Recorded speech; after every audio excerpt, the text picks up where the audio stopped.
how much is on a particular site or how much is sold. I mean, it is as far as construction people are concerned, it is a common practice to use some sort of explosive.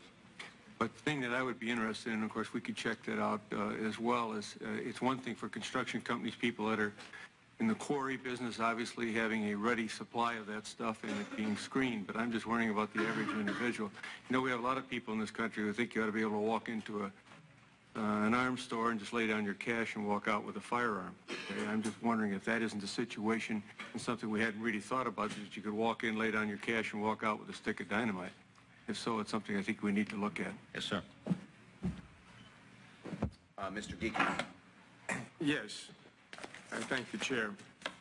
Recently, I read an article by a commentary by Mary McGrory of the Washington Post, and it's the first time that I've ever read an article by that particular writer in which I agreed 100%. And her article was commendatory of New York and New Yorkers on their swift and compassionate and friendly and neighborhood and altruistic output at the time of this accident. Your testimony today endorses that, confirms it, and expands it, and for that we're grateful, and we add our compliments as profusely as we can do so. The commissioner mentioned, I thought that structural damage, if any could be termed as such, was occasioned as to one beam. No, more than one? Well, Mr. Brezhnev probably... Yeah, Mr. Brezhnev, that's why I said, Mr. Brezhnev made it more, a little wider than that. There are many columns that have been weakened. Yes. That illustration just tried to show you the problem with the lack of support on the beams. Yes. Even though the beams are standing, they have no lateral support. And that's what's being done now. The shoring up is taking place.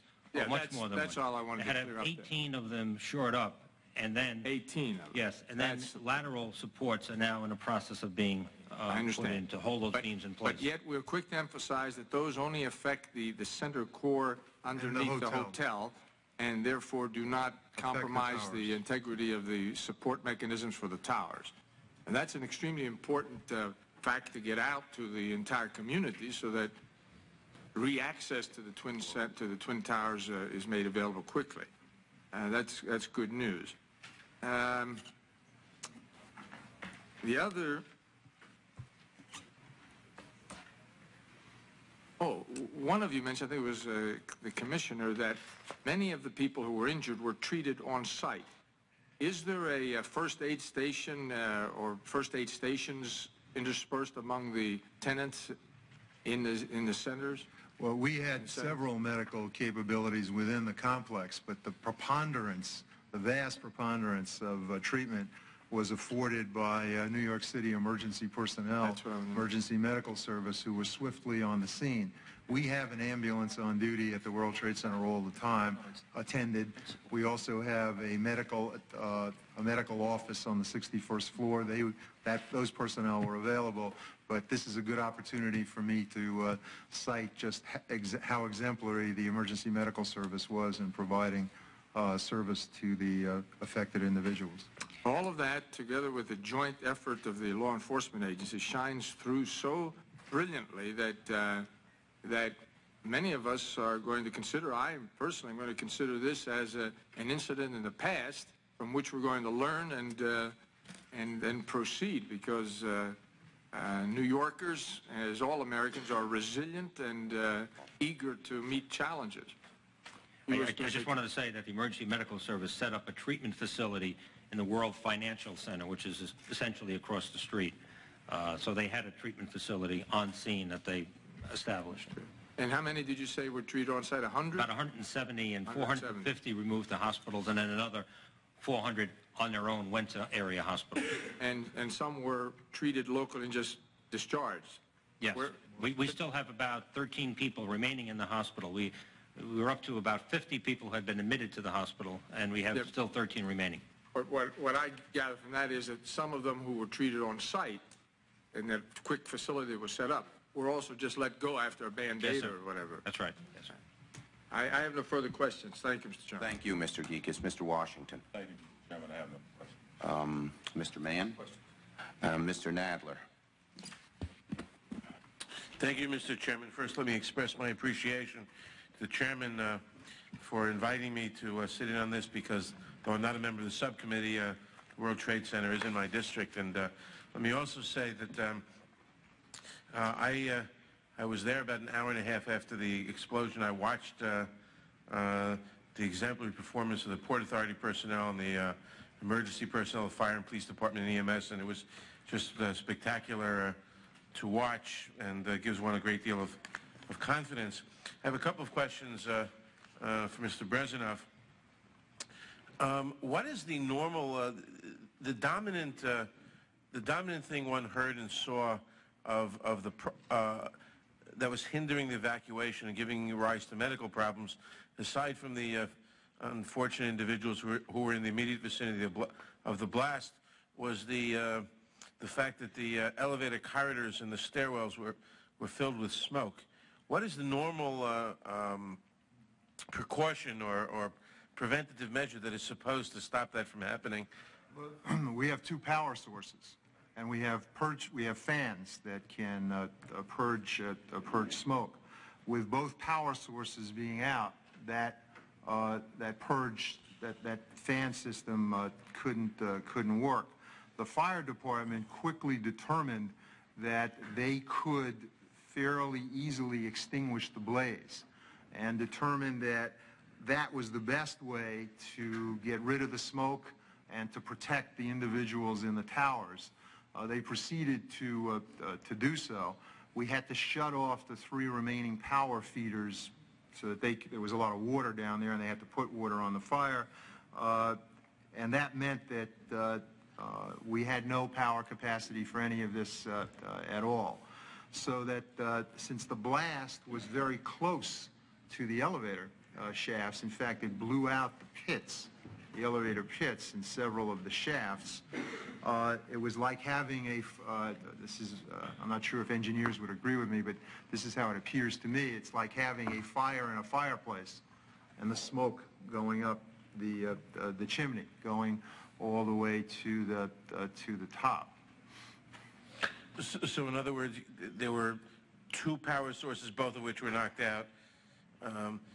Would you think that for the future, or if you were building a different building today, or for the future renovation of the trade centers, how would you prevent this from happening in the future? God forbid if another emergency. There are going to be a number of things that I'm going to do to prevent this from happening in the future. Yeah, period.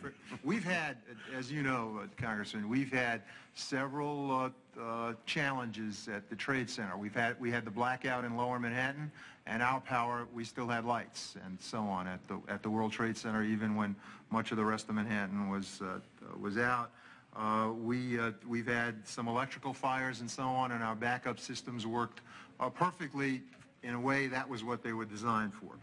Okay, first, we're in discussion with the fire department to look at new kinds of additional smoke purge systems for our elevators, for our stairwells, for the buildings as a whole.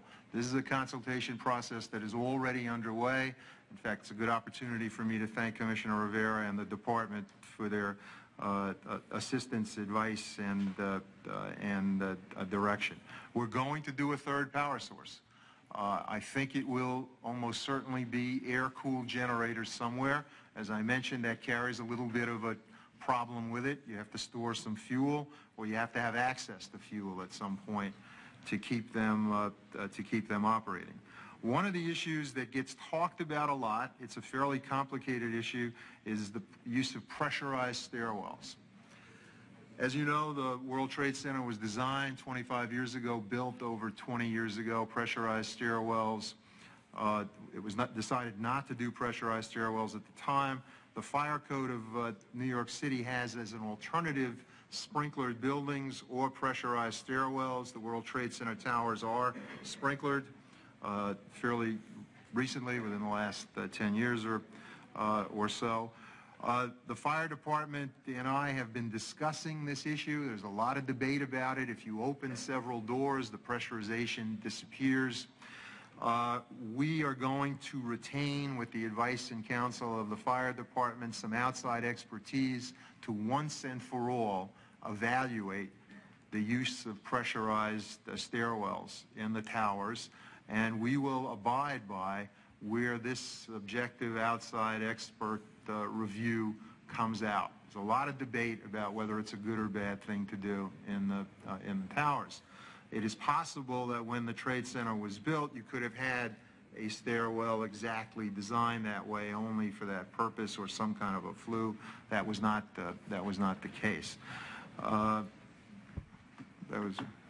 Thank you. Thank you, Mr. Nadler, and thanks for joining us and your interest. I just have two quick final questions. First, Commissioner Kelly, I think that most of us have been very appreciative of the cooperation between the federal and local officials, and knowing how you have made that clear that there was going to be complete cooperation. Could you just inform us as to why the indictment against Mr. Salama was, or the arraignment as well, were done federally rather than in New York State, under New York State law? I think it clearly fits into the federal statute. We do an awful lot of work in federal court where there is an option. We tend oftentimes to go to the federal courts. Severity of the penalties is one of the considerations. So nothing unusual here. The New York County District Attorney has been involved from the beginning, cross-designated to be Was it that the federal laws were better and more appropriate? I mean, better is the wrong word. More appropriate for this particular? Was it federal procedures that brought you to the federal courts, federal resources? Obviously, someone had to sit down and make a rational choice about which would be preferable. Yeah, I think the fact that we had the vehicle, the Joint Terrorist Task Force, was functioning from the get-go, and the fact that their involvement is almost totally with the U.S. U.S. District Court, the attorney for the Southern District of New York, particularly Eastern District. It just was, I think, the appropriate way to go, and we certainly still feel that way. This doesn't preclude, I think, the possibility of the homicide investigation, homicide indictments being done locally. But right now, for the explosion, I think this is certainly the best way to go. I'll be happy to yield, gentlemen, just for a moment. Question Sure. that the chair posed. We believe, and we ask you to confirm, that one of the reasons that the federal jurisdiction assumed a role there partially was based on the interstate commerce feature of the World Trade Center itself, the site of the bombing, and the vehicle that could have been used in that kind of circumstance, all under the federal statutes which talk about explosions and explosives in that context. Interstate, right. If you look at the statute, it's clear. Section 18. Thank you, Mr. Gigas. And one final question. I know it's not in your jurisdiction, but one of the things that a number of us are concerned about is the airports, whether we should be doing more in terms of watching who comes here. Do you have concerns about that? Does it occupy a lot of NYPD's time? Kennedy obviously is a gateway from the whole world. What's your view? Well, I think you said it in your opening remarks, Mr. Chairman. I think it's something that should be examined. There's a lot of anecdotal reports, if you will, of people getting on airplanes outside of the country and actually eating documentation that gets them on the plane. They show up in New York. They have no documentation. They claim asylum, and they're able to stay in the New York area in most cases for an extended period of time. This has caused us problems in the past, and I would just simply recommend that area be examined. I think stretched your resources to some extent. Certainly, it stretches our resources in a whole variety of ways. So I think that it is a fruitful area for the committee to look into. Well, thank you. And I want to thank, in conclusion, both of our witnesses. Both of you and the men and women you represent have really been the silver lining to this cloud. Exemplary performance, showing people and my colleagues from all over the country how New Yorkers can and do pull together in times of crisis. Sometimes we're more civil to each other in times of crisis than we are during the normal course of events. But you both have been, in terms of your leadership under difficult circumstances,